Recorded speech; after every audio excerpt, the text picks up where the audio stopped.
Shit.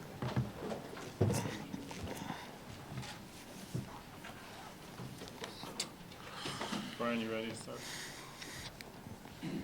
Hey, Jordan. Brian Howell, Boulder Daily Camera. I just want to ask you how you feel your personal spring went, but also the offensive line. I know there's some guys in and out, but things like that. But can you assess the spring for yourself and that entire group?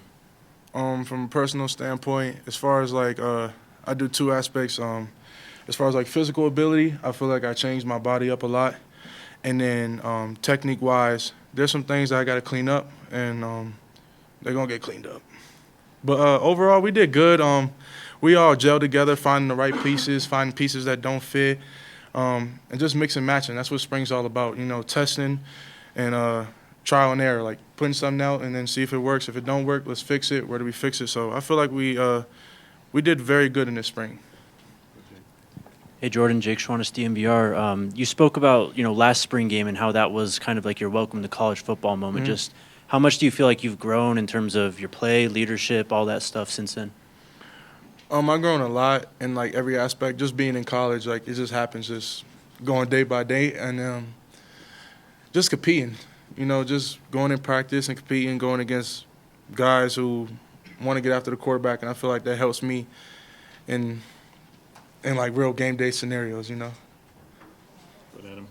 Hi, Jordan, Adam Wilson, Tiger 24/7 Sports. With those two quarterbacks that just left this room, how have you seen those guys fit in and kind of assimilate themselves in this program this semester? I see Juju growing a lot every day. They both complement each other. The QB battle is going to be really good this year, so we're still trying to figure out that. But those two quarterbacks, they're both competing right now. That's really all it is. Nikki, go ahead. Hi, Jordan. Nikki Edwards, CU Sports Report. You have Coach White, Coach Gurode, Coach Hegeman, all individually putting this group together. What has it been like having three assistants form this offensive line unit this spring? They've been able to be hands-on, Each of them are good at what they do, and they zone in on that.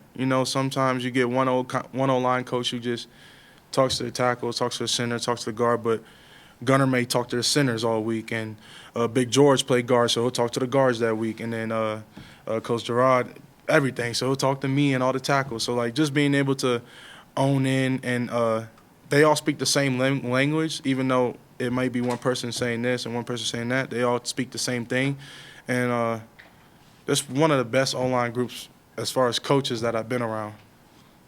Scott, go ahead. What's good, Jordan? Scott Proctor at DMVR. I think we saw a big Zach Owens next to you at left guard today. How would you kind of just describe his game, what it's like lining up to him, and what kind of role do you try to play in his development as he grows? Yeah, Big Zach, he's growing, man.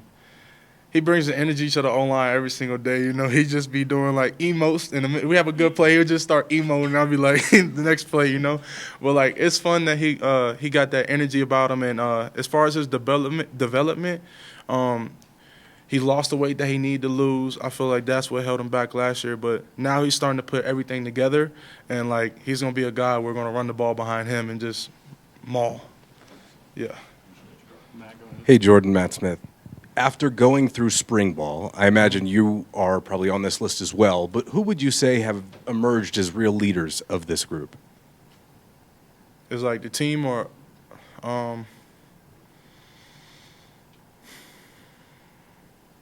not talking about myself, just like other people. I assume you're one. Yeah, I would say myself, but not including me. Okay, so I look at leadership like in two ways. You got like people who show up and do their job and not really talk, and then you got the ones who bring the group together. So if I had to go, I would go Zai Chrysler. I'm not sure if I'm saying his right last name right, but Zai, right guard, consistent dude, comes in every day. He's going to do his job, but he's also going to get us going. As far as on the defensive side, I'll go Arden Walker. Arden Walker for sure. Me and him battle every day. Every day. You had a post the other day talking about how sports these days are maybe a little bit more about I rather than the we. Mm-hmm.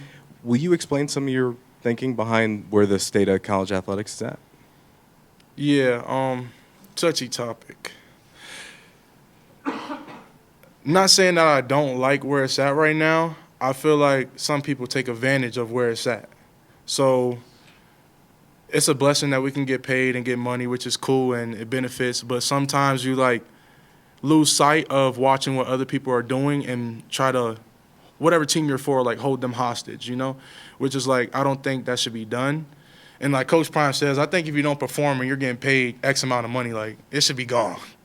I do agree with Coach Prime on that, but I feel like some people try to take advantage of the opportunity that the people who decided like gave us. So, you know, take a inch, some people take a mile. Two more, Jack, go ahead. Hey, Jordan. Jack Carlo with Buffs on SI. We just What heard up? from Coach Prime that Ben Finiseth was rewarded a scholarship before the game. Just what was that moment like for the team? It was good. I think that's the first time I see Ben cry. He's always happy. He's another guy who, back to the leader question, that like he may not be the most talented, but he's gonna give you what he got every play. So it's well earned, and I'm actually so happy for Ben that happened, and like it was just a great moment to be a part. Like between him and Charlie, those two guys bring their all every single day until their legs won't work. Last one, go ahead. Hey, how you doing, Jordan? I'm Derek, one half of the Dark Brothers. You was one of the top recruits coming out of high school, especially playing O-line, and you was like a blue chip recruit. Mhm. What was your blue chip moment in high school? What was that moment that you knew that you could play major college football? Say the last part again. That What was that moment where you knew you could play major college football? it started before I was a blue chip, and before like the rankings. I always wanted to be the best. I feel like going to IMG that year, I made a decision to separate myself as far as like the way I attacked every single day, and that's where like all the extra stuff came. But I always wanted to play major college ball. It's just as far as just like, was I willing to put the work in? And then like I decided to put the work in and still doing it. So I feel like to answer your question, it was more so like not a moment, but a consistency of days with which I stacked. All right, thanks, Jordan. Appreciate y'all. We got one more special guest for y'all. Have a good weekend.